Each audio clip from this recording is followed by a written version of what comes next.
And we are live. Hello and welcome to Developer Insights. I'm David. And I'm Justin. Together we are the leads on game development and design here at Codename. We also founded Codename too. We will be your hosts for this episode and for every episode. Yes, and we will be testing that theory in the coming weeks because this is my last episode before my new baby comes. Well, I'm sure we've got enough footage to make a deep fake overlay we can put over top of Peter. I bet we even have enough audio to make the voice work. Not sure how I feel about this. Anyway, today is our 64th episode. It's also December 1st. That's true, but what does that have to do with anything? Well, now people are officially allowed to put up their Christmas decorations. I put up my Christmas decorations weeks ago. Whoa. There are rules for a reason. Are you some sort of uncivilized animal? No, I'm just a fellow who really likes Christmas decorations, and soon I'm going to be too tired to put them up. Well, nevertheless, this is a violation of the Christmas decoration rules, and it is a serious offense. Oh, okay. I'll make you a deal. If I don't take them down until April, will that make you happy? No, that is a second violation. There is a special hell for people like you. It is reserved for people who drive slowly in the fast lane, people who talk in the theater, and for people who leave their Christmas decorations up past January 1st. Oh, okay. Well, I guess I'm just a badass Christmas rebel. Yeah, rebels! Okay, well, I guess that counts as our obscure reference for this week. Okay. Anyway, we are here to answer your development and design questions about idle champions. Well, you wouldn't know it listening to that. No, Anyway, if you don't ask any questions, however, you may or will or one of the above have to suffer through Justin's one-man reenactment of every single Christmas carol he knows. That's true, yes. Oh, the weather outside is frightful. No, I meant like Charles Dickens. Delightful. No, stop singing. Stop. Please, Let it snow, please stop. Let it snow. Please. Now it doesn't show signs of snow. Well, at least he's not singing Mariah Carey. Questions, please. Those are just getting worse every week. Well, we have 3 weeks to make up for. Or at least we will in 3 weeks. Or a month. I guess it'll be a month. Anyway. Yeah, about a month, yeah. As always, we have pulled forward some questions from the previous show that we did not get to, and we will answer some of those while we are waiting for new questions to come in. But before we get to those, I've got a few updates on items that we flagged to get looked at by the dev team. So without further stalling for time, because that definitely is what we were doing, got to get those questions in, otherwise we'd have nothing to answer. Let's get to that. Okay, so on the fixes and new features list, I have an update again on Offline V2, which is continuing to get improvements. I don't think it's out quite yet, but we put in a feature to detect if offline progress gets interrupted during load, and going to offer an option to just skip past that if you found yourself in a case that's actually completely locking up, which I think is something that is probably long overdue. We are, of course, still trying to look into those issues that cause that, but at least you won't find yourself stuck and waiting for a ticket response to get past that, as well as detecting if there's long-running offline progress and offering an option to skip at that point as well.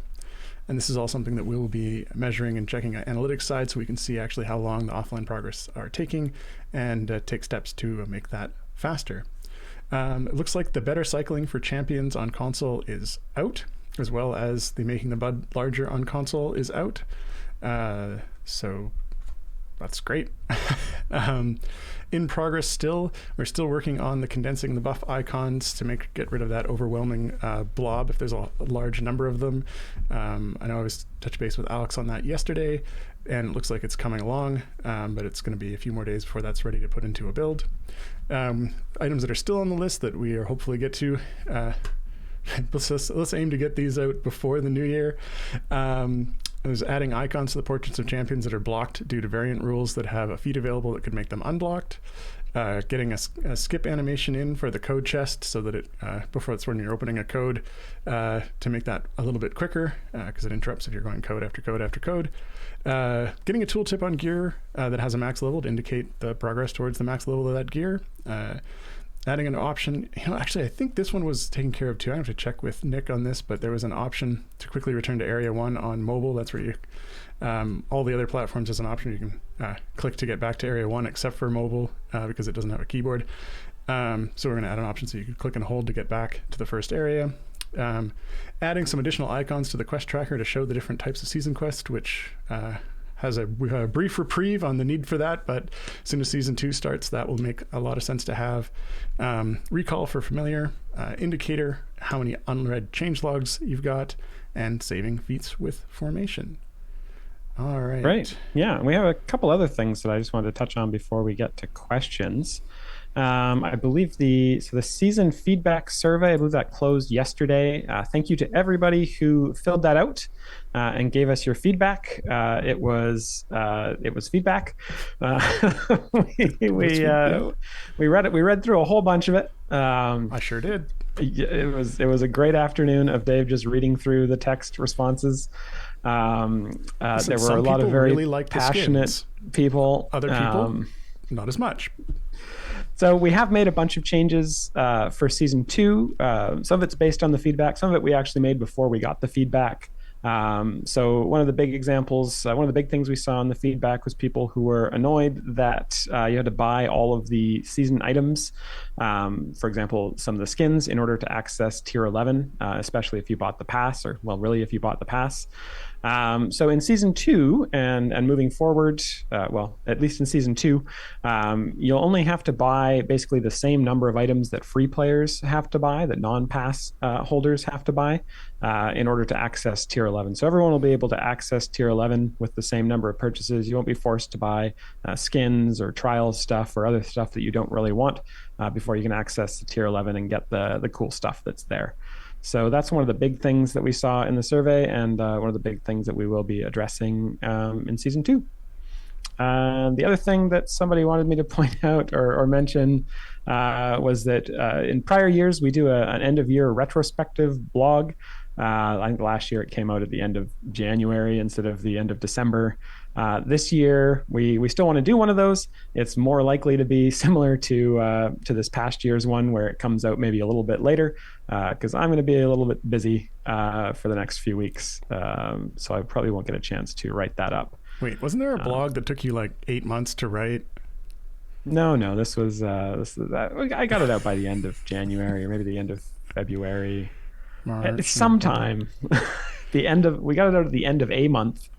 And it was before the end of this year. So as far as I'm concerned, that's a 2021 retrospective blog. Anyway, yeah, that's what I wanted to touch on before we get started.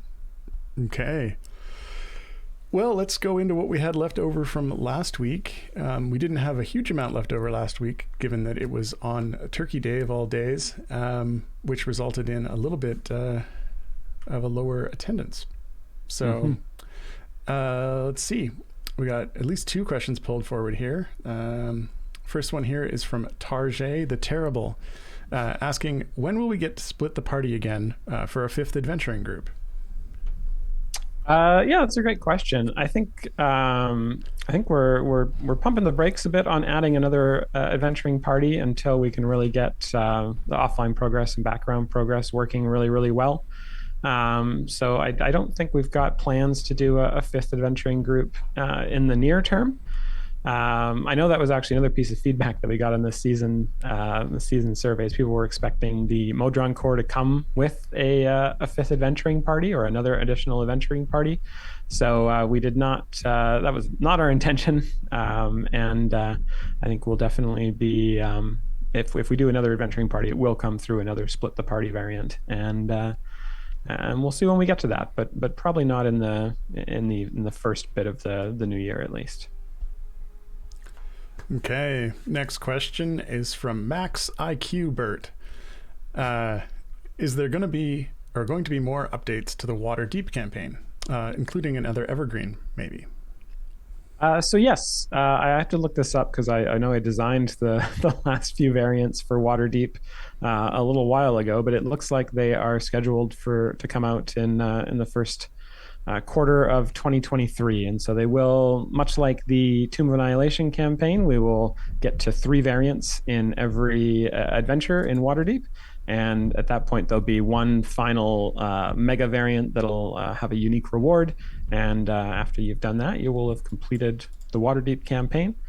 And we will not really be adding any more variants or adventures to it after that point.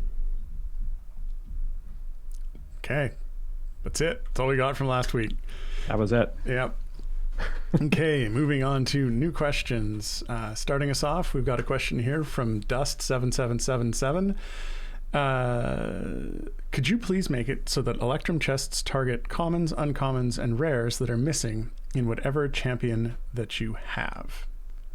Yeah, so we've talked about this before. Basically, backfilling the collection dialogue, so you can see all the pieces of loot. Because right now, chests are generous in that they will try their hardest to give you a new piece of loot that you don't have.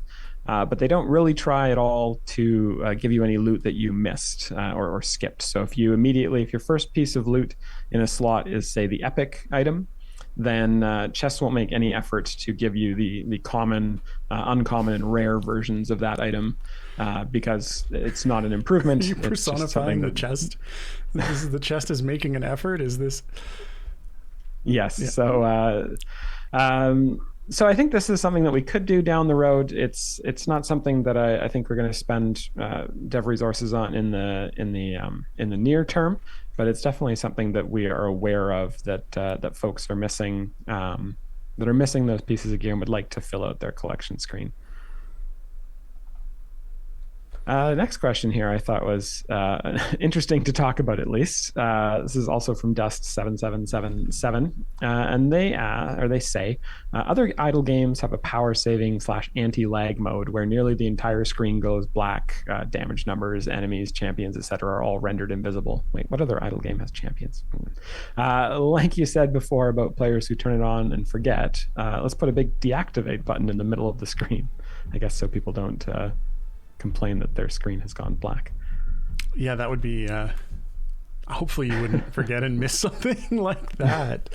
Actually, I mean, I'd be curious just off the top of that to know what other games have implemented something like that, so I could take a look at what they have and why they've done it exactly. That's curious to me. But I think the question behind having a mode like this would be around what the objective was, right? Like we do have like a low frame rate mode that it goes to in the background when you when it's not in focus, that you can turn on and off in the settings, as well as one where you can, when you minimize it, it also reduces the frame rate.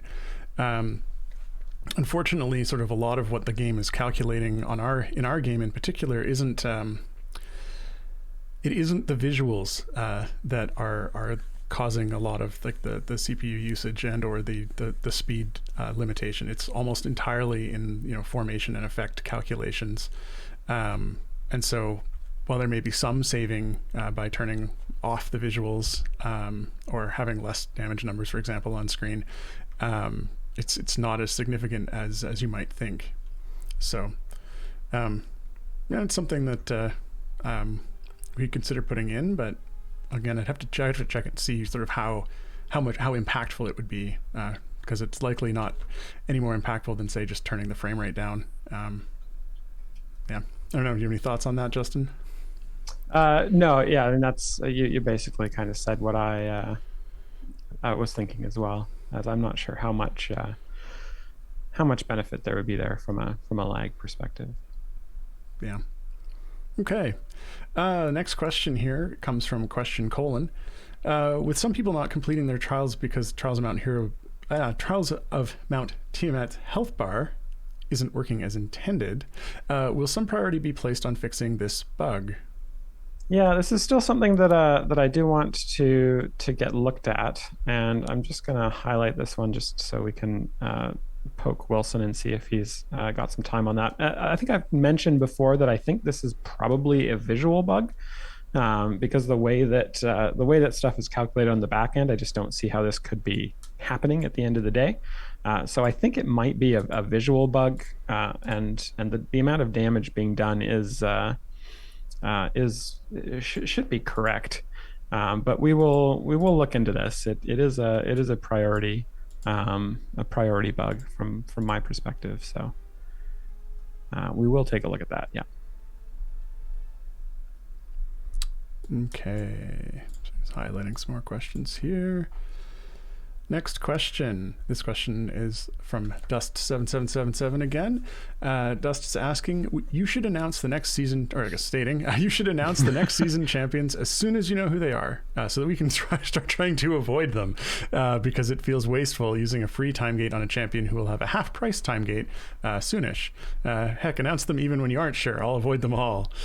It says, well of Spoilers is currently guessing the Season 3 champions already. Yeah, so I mean, I think this is an interesting kind of conundrum between sort of marketing for the game and design for the game, and yes, like the season three is already locked down. Are we going to announce what the season 3 champions are before we've even launched season 2? Probably not. Are we going to announce the season 3 champions during season 2? Tell us.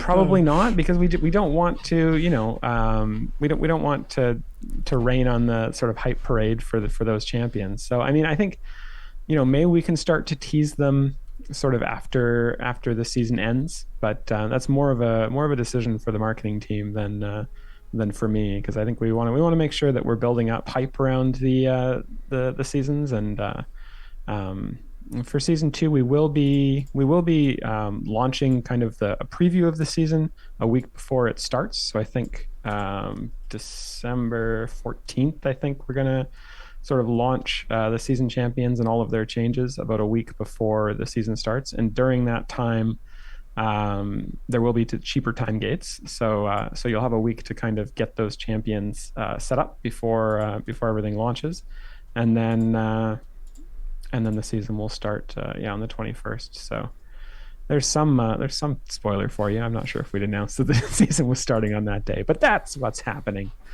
And I might get maimed by marketing after this. Won't be the first time. Cool.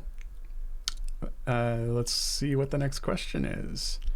This one is from Question: was it a conscious decision to make the cost of an all Prismatics Trials campaign to jump from $2 to $10 per run?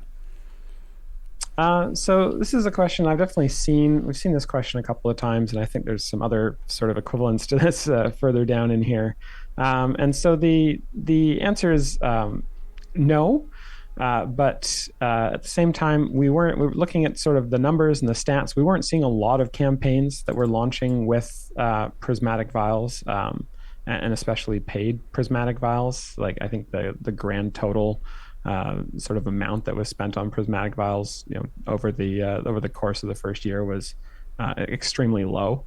And so our sort of, when we went into that, our feeling is that we would kind of somewhat phase out just even vials at all, which is why we kind of tried to make them a little bit more sustainable at the higher levels, so that you just with the free normal vials that you get from chests, you'd normally be able to sustain. The sort of question that comes out of that we've also seen, that I've seen a lot lately, is, well, then why bother having vials at all? And I think that was just a case of it's easier to kind of deprecate them than it is to remove them altogether. But it may very well be that down the road the answer will be to just remove them altogether. And if we were to remove them altogether, I think we'd be looking at some way to compensate for any prismatic vials that people still have. So I think this is it's a good question. It's not our intention that people will be buying prismatic trials or vials to start every single run. And so I think it's a bit of it's a bit of, I don't think that this is an actual thing that's happening, is that everyone's spending $10 on every single campaign. In theory, maybe, but in practice, I don't know that this is happening. All right. Looks like you've highlighted a bunch of questions highlight down on here today. You're beating me to them, so I can't highlight them my color. Oh, well. Them's the breaks. Next question. This one is from Dust777. Clearly had these queued up today. This question is, thoughts on War Duck skin? Polymorph War Duke into a duck. Also, young Rosie and young Dungeon Master skin. I want to see the Dungeon Master with a head full of hair and Rosie in her prime. I mean, you could do the young skin with a lot of old champions. I think Rosie is currently in her prime. That's ageist, sir. All right. But no, I think the War Duck one is one that we've actually seen a lot, and we were talking about that internally. I think the other designer, Pete, he was saying that every time he went to go type War Duke, he would accidentally type War Duck, or maybe that was Dupuy. I'm not sure. One of the two of them. I thought it was Eric that said that. Was it Eric? Yeah. He was, why would he be typing War Duke? I don't know. Anyway, yes, yeah. I think that my guess would be that at some point we'll see a War Duck skin. It seems likely. As for the other ones, I'm not sure. For the skins and stuff, I don't really have a lot of sort of insight into which skins are picked. I think there was one that design determined we needed to have in season 3, in the season 3 skins. So aside from that, I mean, a lot of those are just something that the art team and Dupuy come up with. All right, the next question here. This is more a question for you. I don't know. I was going to turn it on you. This is from Cassius 335, and they say, while Justin's away, maybe Mars or Garwar could take his place. What do you think? Yeah, I think that's a tough question to answer. I think as far as like being able to answer design considerations, you're really the only one who's got that sort of inside track knowledge. A little trickier to replace there. I think if I was out, you might be able to pull another developer in and get some of the technical questions, but Mars says that he'll do it only if he's allowed, or if he's allowed to only give incorrect answers. It'll be like, you see those threads on Reddit sometimes, like, what is this? Incorrect answers only. The comments are hilarious. Yeah. It's only actually, what, two?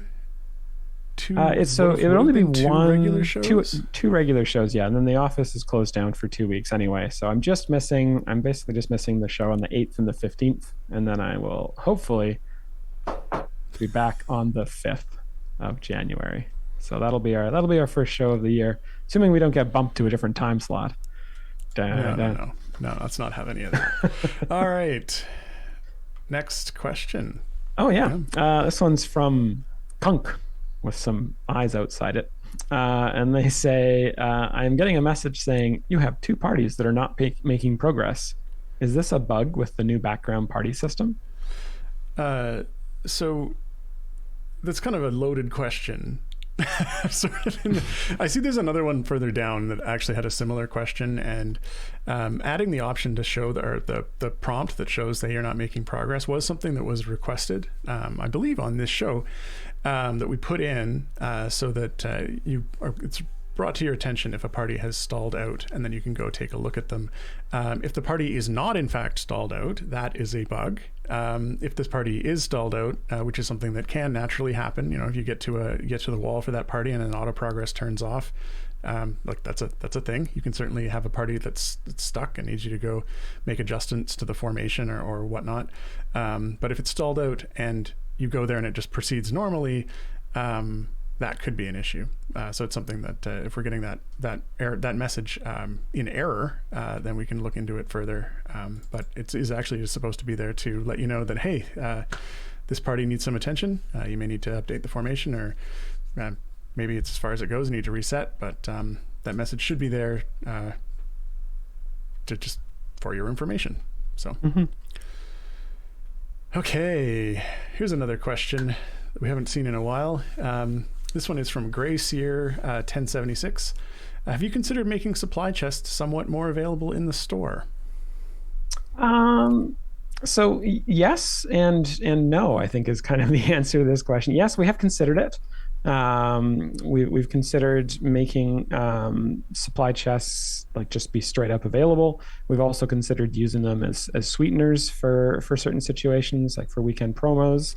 But at the end of the day, we've kind of always held back on it just because in general we kind of have found through analytics that supply chests are while they're useful kind of up front, their use really falls off for a lot of players as you start to get a lot of silver and gold chests just from sort of progressing through the game.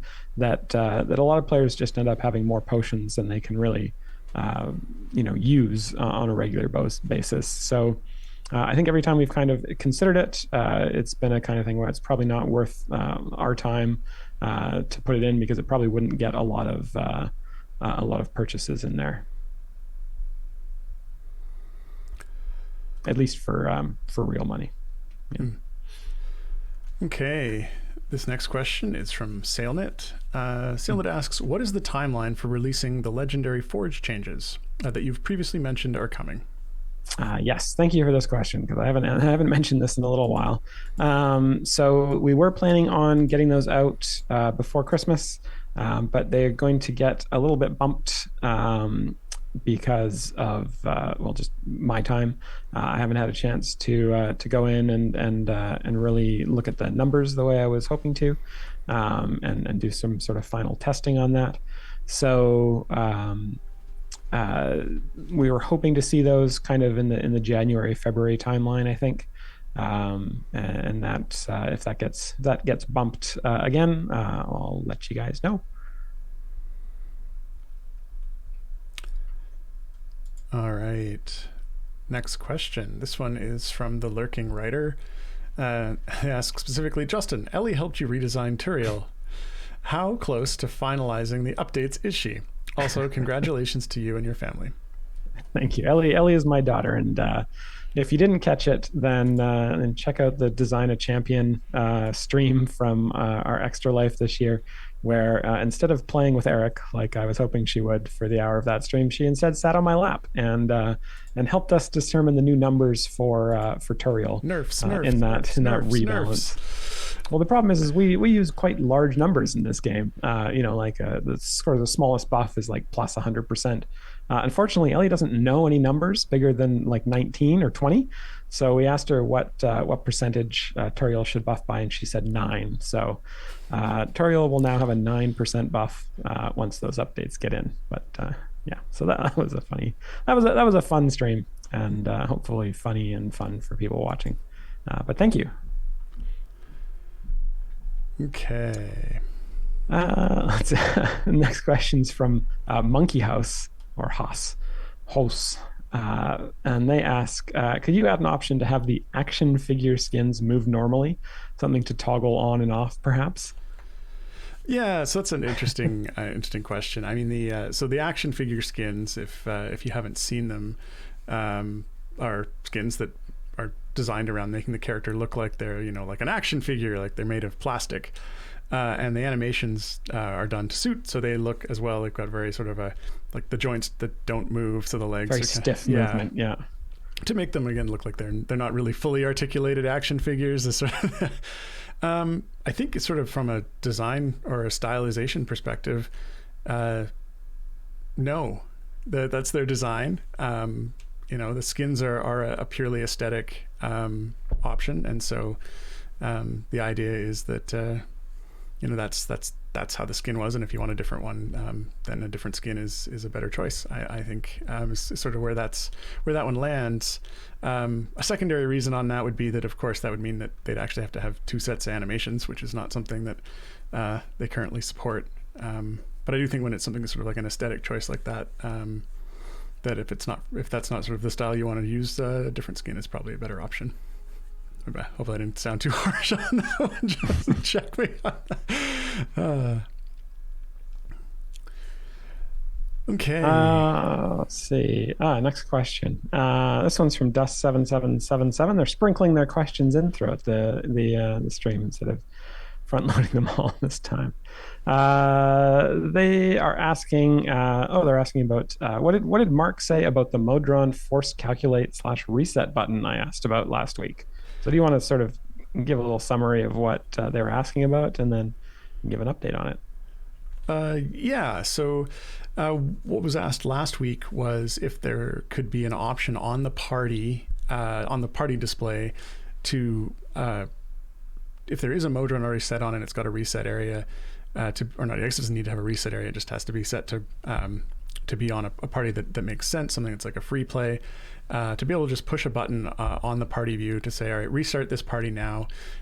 For whatever reason, maybe that party's stalled out or it's gotten past the area you wanted to get it to, and you don't have the automated reset on it, or it's close to it. But and this is because it sounds like what was happening was players were having to go to the party to then reset it if it was in a state that wasn't getting automatically reset by the Modron, and this would short circuit that, so you didn't have to load up the party. So actually I did talk to Mark about this after the stream last week, and he didn't think there was any reason why we couldn't do that, provided we put on the restrictions that made sense, like it being a free play. And so I think where we landed on that was he was going to add it. So I'll have to check in on that with him, but he didn't see any reason why we couldn't do it. Seems straightforward, so it's on the list. Next question is from Alpha Kroll, who asks, any update for auto reprogress slot for a familiar? For those times you're AFK for a bit too long and don't want to miss all those tasty gems. Yeah, so I mean, specifically, so again, clarification on this would be a familiar on the auto progress button that would automatically turn it back on if it got knocked off. And of course, the value here is that if you have hit your wall and been knocked back, and you're sort of idling there as the gold builds up and as your other familiars level up your champions, you then may very well easily be able to progress past that, but there's nothing there to turn the auto progress back on. And so you'd come back after whatever period of time and your party would have just been idling there, gaining golden levels, but not progressing. So I mean, this is something that's been requested a few times, and I feel like it's something that does at some point make sense to do, but I'm not sure why we haven't taken any kind of action on this yet, Justin.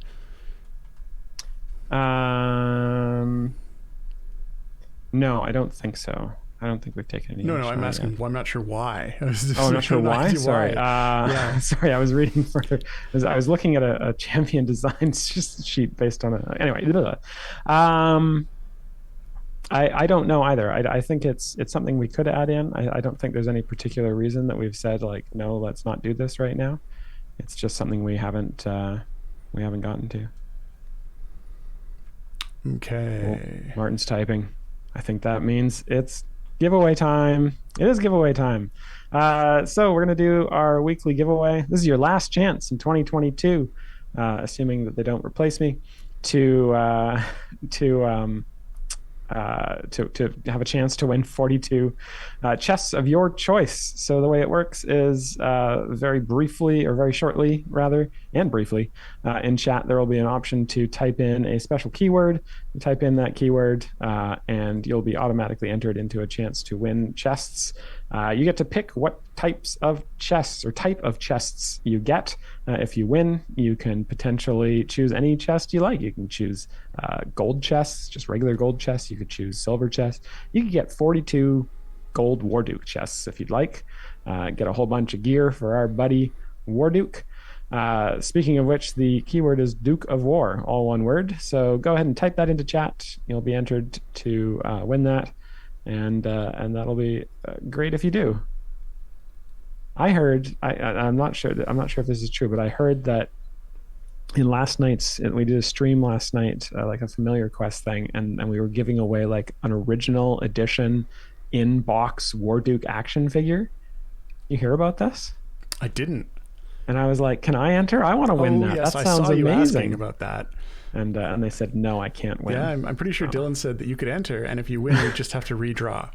So, yeah, so anyway, this giveaway isn't quite as awesome as that, but 42 Warduke chests is pretty good. So good luck to everyone for that one. Speaking of Warduke, our next question is about Warduke. That's a funny question. From Lexunam, who asks, what if Warduke is around? You need to put up your Christmas decorations all year except for December. What about the other holidays? It's a very good point. Yep. No, that's true.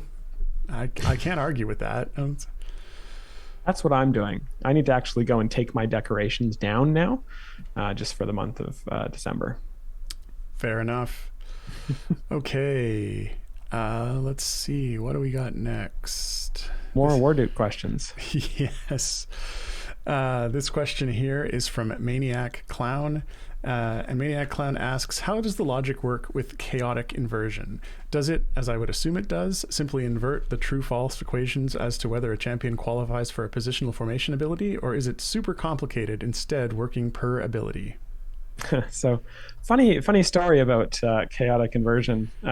Oftentimes when Pete and I are sitting down to sort of design a new champion, we'll come up with some sort of crazy mechanic, and then I, being the one who knows just a little bit more about how the game's actually implemented, will go, no, that's ridiculous. There's no possible way we could do that, and I don't want the dev team to want to murder us, so we won't even suggest it. In this case, I was like, maybe it'll be easy, or maybe it'll be super hard. It was basically like, is it going to just flip that true false, or is it going to be something that requires a per ability thing? So we actually went to the dev team ahead of finishing the design, and we're like, can you just let us know right now whether or not this would be a super complicated thing? And Peter, who leads the dev team, was like, no, that's going to be super complicated. Don't do it. But luckily for all of us, Jarrett was in that call at the same time. And he was like, actually, I think I could probably do it in like a super generic way. And he went away for a couple of hours and came back with a little debug window in the game with a pop-up that's just like, invert. And you click it, and it just inverted all of the formation abilities. Just kind of doesn't quite figure out whether a champion qualifies or not. It literally just inverts whether or not a slot is getting targeted by that or not. But that just ended up working quite straightforwardly. And then we just had to kind of find the kind of abilities that didn't quite work as we would hope they would. And there were only a couple of those, but we still had to change it to say most and not all. But yeah, it was actually quite a simple and elegant solution to that one.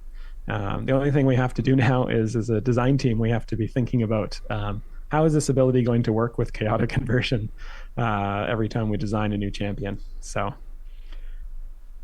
that's the story of chaotic conversion. The only time I've gone to the dev team with a crazy thing and they've been like, yeah, sure, we can do that. Yeah, it turned out it wasn't crazy. Yeah, because my initial response to that was also, don't do it. Don't. You're doing something. This is a dangerous thing to be playing with. And it was funny. I think on the community Q&A, a stream earlier today, I think Mars and Sean went through pretty much every champion in the game to see if it worked with them, and which I think we also did. I believe Nathaniel also did that a couple of times. And for the most part, it works just, not even for the most part. Like in 99% of the champions, it works exactly as you would expect. And I think there was one or two sort of display issues with it, but otherwise worked quite well. The only one who doesn't work with it that sort of you'd think maybe should is Nova with the crew. And unfortunately, there was it's because of the specialization choice, actually, that we weren't able to get it working with Nova. And we blacklisted that ability because any abilities where there's like two positional elements to it. So like Nova, she counts all of the champions within 2 slots, but then with a spec choice, she can count the ones within 3 slots at 50% effectiveness.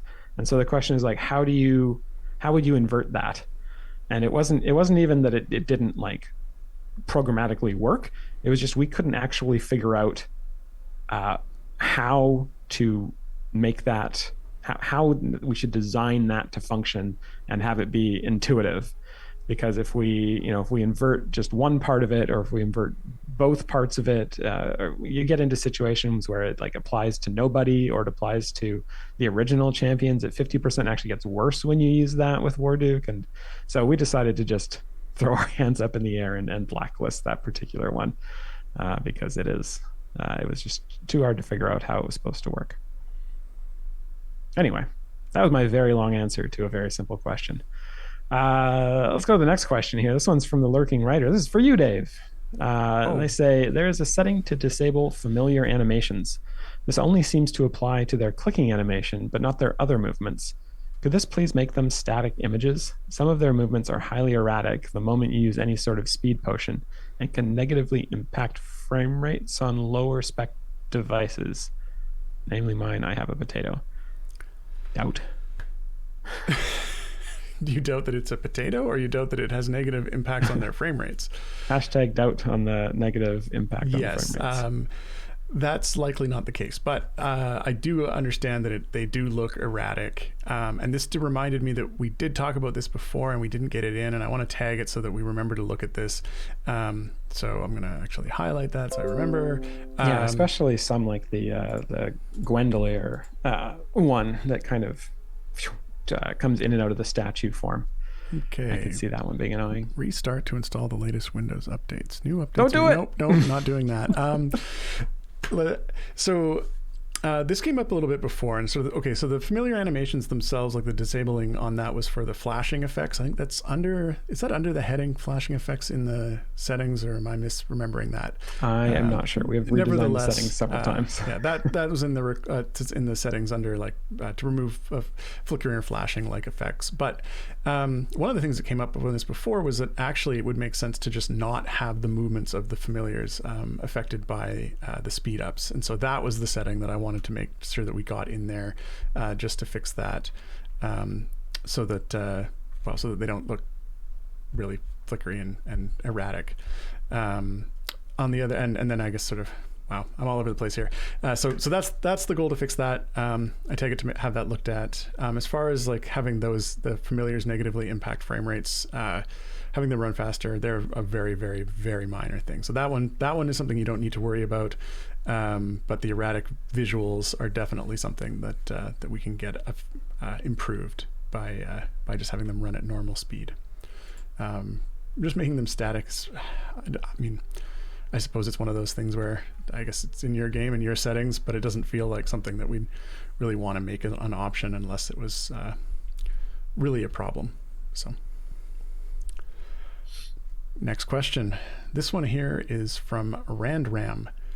Since Warduke is a single day from implementation got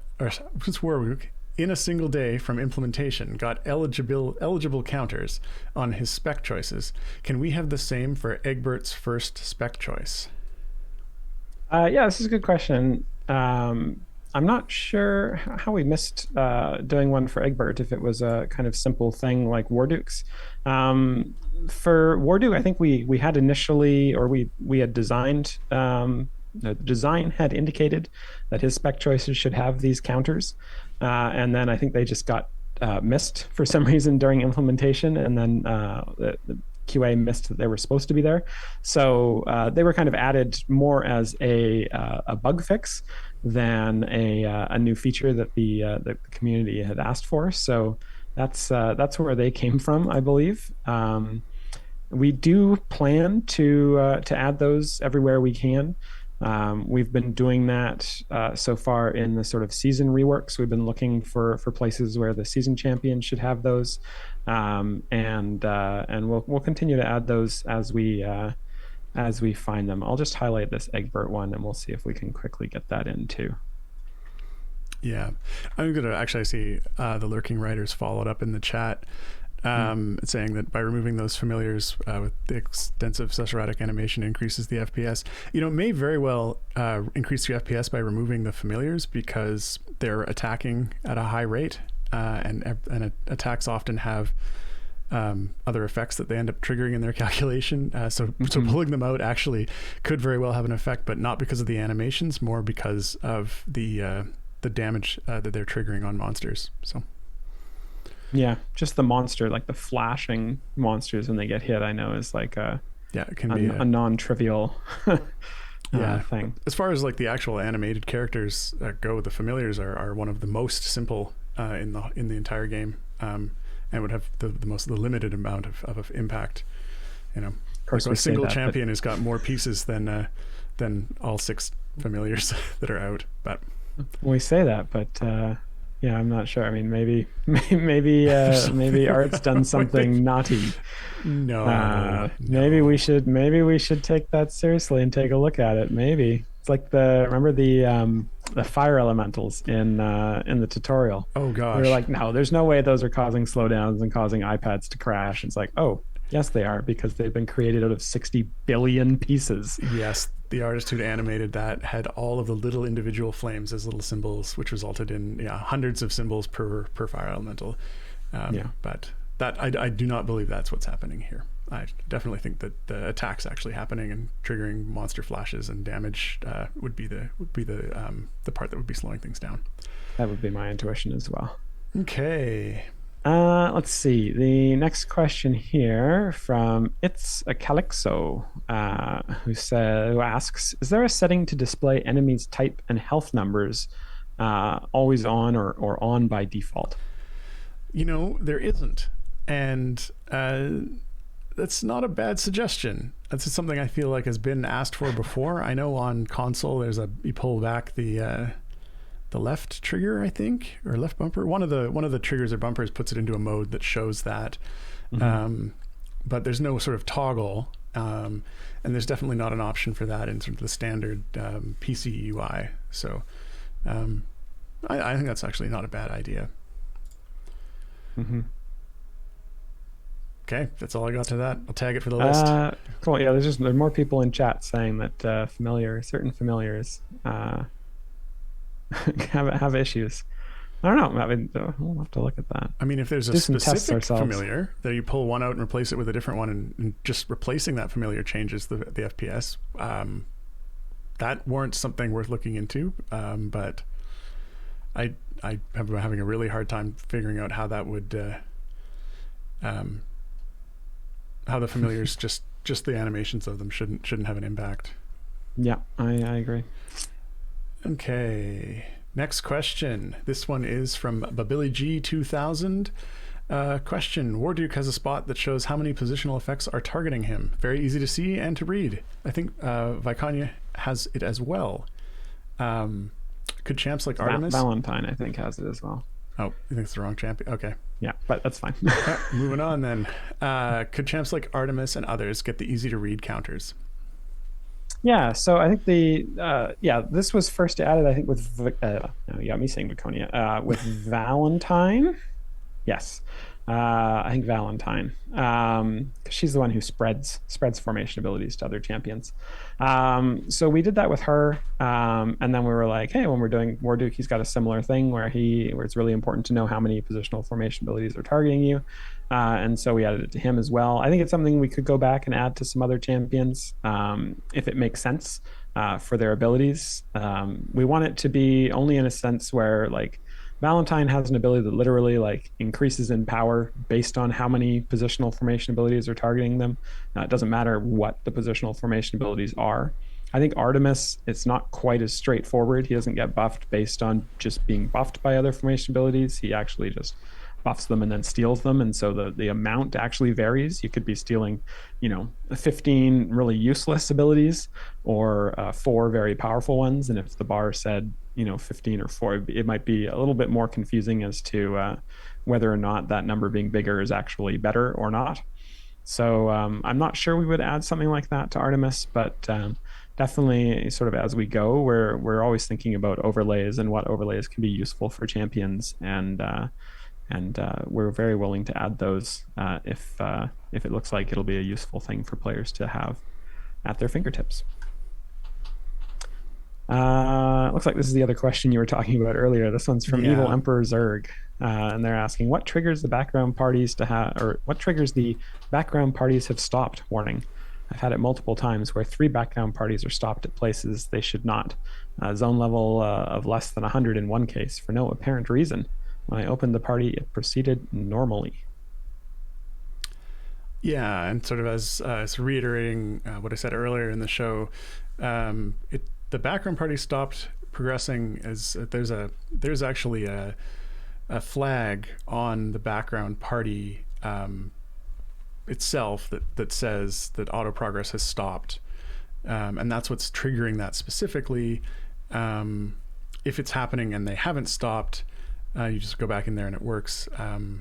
That could be an error. The only thing that has me kind of questioning this right now is I wonder if auto progress automatically turns back on when you drop into one of those parties.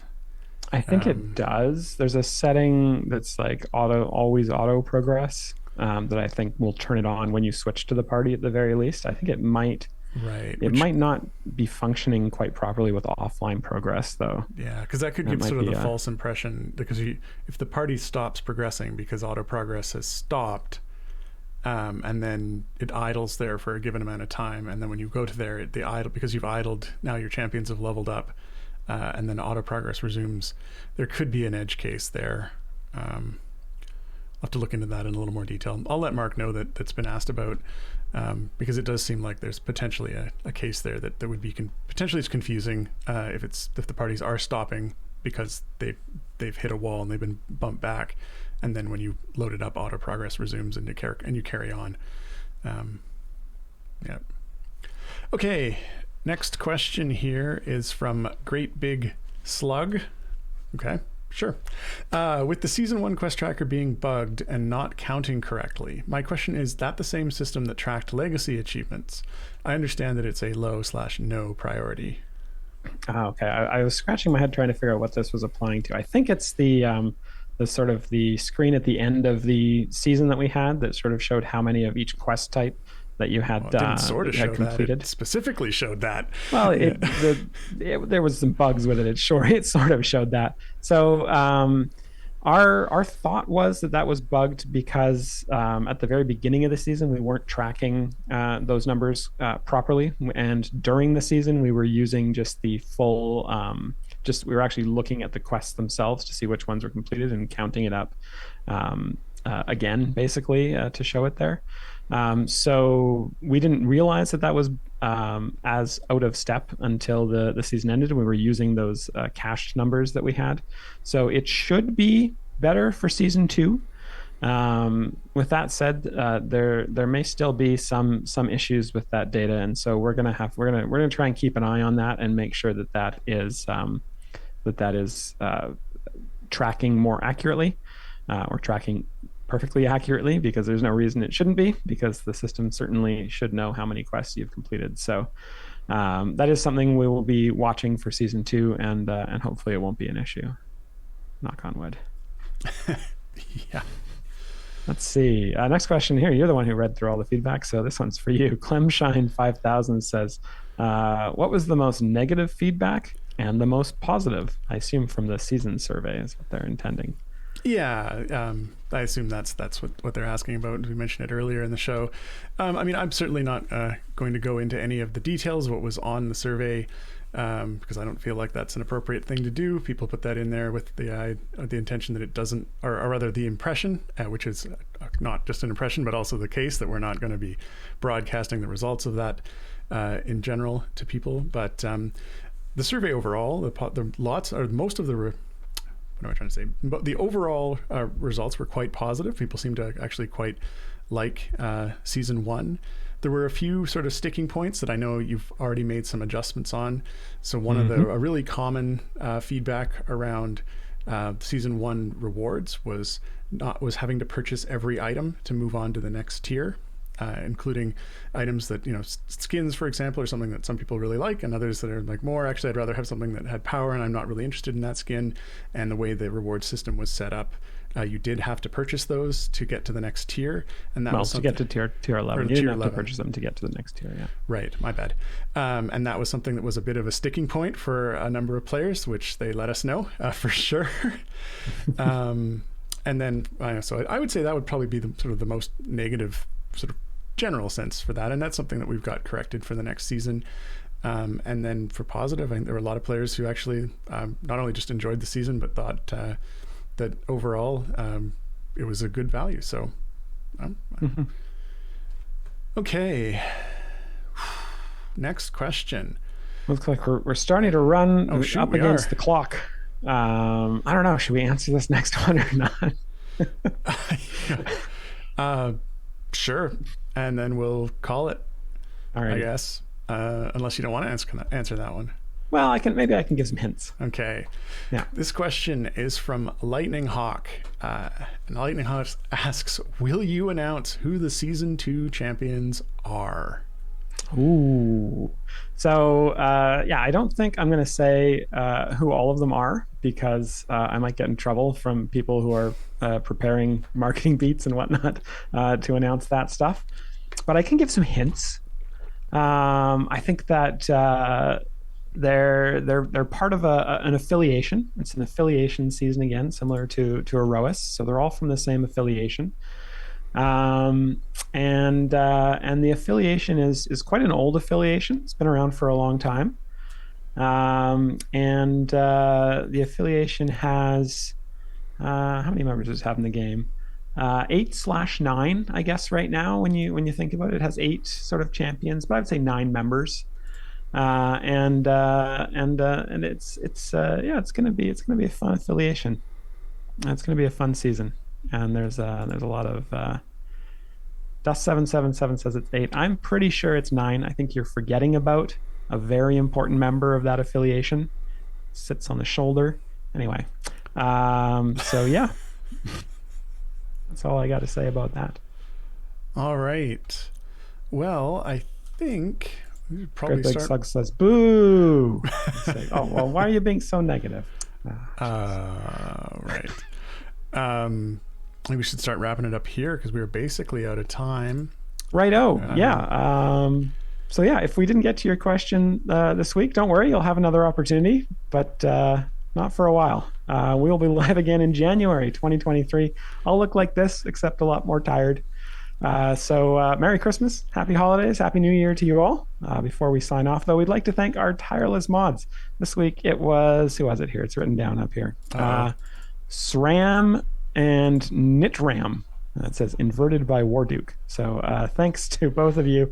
They're the guys who copy your questions into our questions doc and make things awesome. Yes, and of course, thanks to all of you for hanging out, watching the stream, asking such great questions, and for enjoying the game. Because without you, no one here would get to do what we do. And we like what we do. Absolutely. All right. That's it. We will see you in the new year. Ciao.